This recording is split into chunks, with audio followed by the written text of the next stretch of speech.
সাবেক প্রধানমন্ত্রী বাংলাদেশে ফ্যাসিবাদের জনক শেখ হাসিনা ভারতে পালিয়ে গেছে। ভারতে পালিয়ে গেছে মানে আমরা কি ধরে নেব যে তার সঙ্গে ফ্যাসিবাদও পালিয়ে গেছে? অবশ্যই না। আপনাদের মনে রাখতে হবে হাসিনা ভারতে পালিয়ে গেছে, ফ্যাসিবাদ কিন্তু পালায়নি।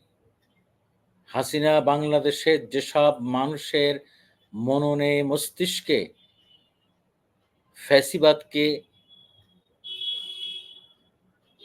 গেঁথে দিতে পেরেছে, তারা কিন্তু সবাই হাসিনার দোসর।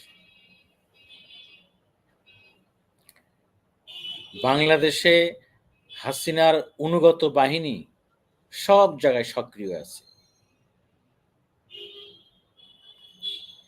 বিশেষ করে গত 18 বছরে বা 16 বছরে হাসিনা রেজিমের সময় যারা নানাভাবে সুবিধা নিয়েছে, তারা কি রাতারাতি সব হারিয়ে গিয়েছে? তারা কি চুপচাপ বসে আছে? প্রশ্নই ওঠে না।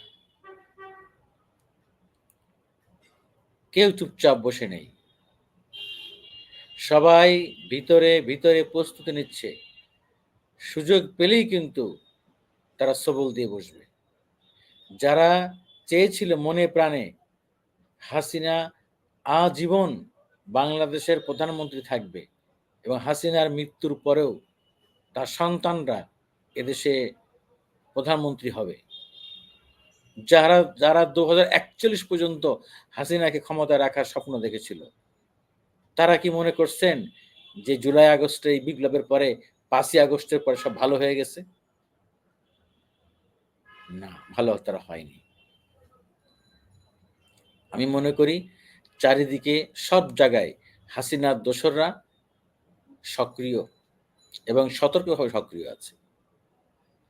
পতনের আগ মুহূর্ত পর্যন্ত বাংলাদেশে যে সমস্ত আওয়ামী লীগের লাখ নেতাকর্মী ছিল, তারা কি হাওয়া হয়ে গেছে? না হারায় গিয়েছে? তারা কিন্তু কেউ হাওয়া হয়ে যায়নি, হারায়ও যায়নি। কিছু লোক তারা পালিয়ে গিয়েছে দেশের বাইরে। অনেকে আছেন ভারতে। দেখেন এখানে একটা কথা বলে রাখা দরকার যে শেখ হাসিনাকে ভারত আশ্রয় দিয়েছে। ৪৫ দিন পার হয়ে গিয়েছে। আমরা ধরে নিচ্ছি উনি রাজনৈতিক আশ্রয়ে আছেন। কিন্তু আর যারা গিয়েছেন তাদেরকে ভারত কিভাবে রেখেছে? ওই একইভাবে রেখেছে কিন্তু। হাসিনার যারা দোসর, যারা ভারতে পালিয়ে আছে, তারা সবাই ভারতের প্রত্যক্ষ সহায়তায় সেখানে ভালো আছে। এবং আমার তো মনে হয় যারা ভারতে পালিয়ে আছে বাংলাদেশের প্রভাবশালী আওয়ামী লীগের নেতারা, তাদের সবাইকে ওখানে শক্তিশালী হওয়া এবং বাংলাদেশের সঙ্গে যোগাযোগ রাখা, কিভাবে ভারতে থেকে বাংলাদেশে আওয়ামী লীগকে পুনর্জীবিত করা যায়, সংগঠিত করা যায়, সে ব্যাপারে তারাও সর্বত সহায়তা করছে। তারা শুধু পার্কে ঘোরাফেরা করছে না, তারা সাংগঠনিক কাজও করছে। অতএব শেখ হাসিনা পালিয়ে গেছে মানেই আমরা কিন্তু যে নিজেরা বিপদমুক্ত হয়ে গিয়েছি, এটা ভাবার কোনো কারণ নেই। সবাইকে সতর্ক থাকতে হবে। যারা বাংলাদেশে এই বিপ্লবকে সমর্থন করেছেন, যাদের কমবেশি এই বিপ্লবে আত্মত্যাগ আছে, যারা চেয়েছেন বাংলাদেশ একটি গণতান্ত্রিক রাষ্ট্র হোক, শোষণ থাকবে না, লাঞ্ছনা থাকবে না, জুলুম থাকবে না, নির্যাতন থাকবে না, বাংলাদেশ স্বমহিমায় মাথা উঁচু করে দাঁড়াবে, বাংলাদেশ প্রকৃতপক্ষেই একটি স্বাধীন রাষ্ট্র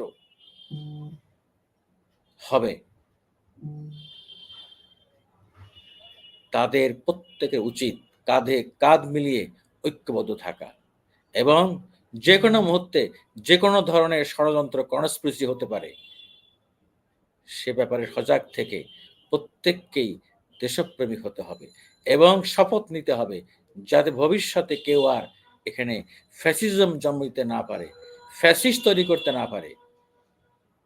আমরা যদি সতর্ক না হই প্রত্যেকে নিজ, নিজ জায়গা থেকে তাহলে সবার জন্য কিন্তু বিপদ যেকোনো মুহূর্তে আসতে পারে। ভালো থাকবেন সবাই।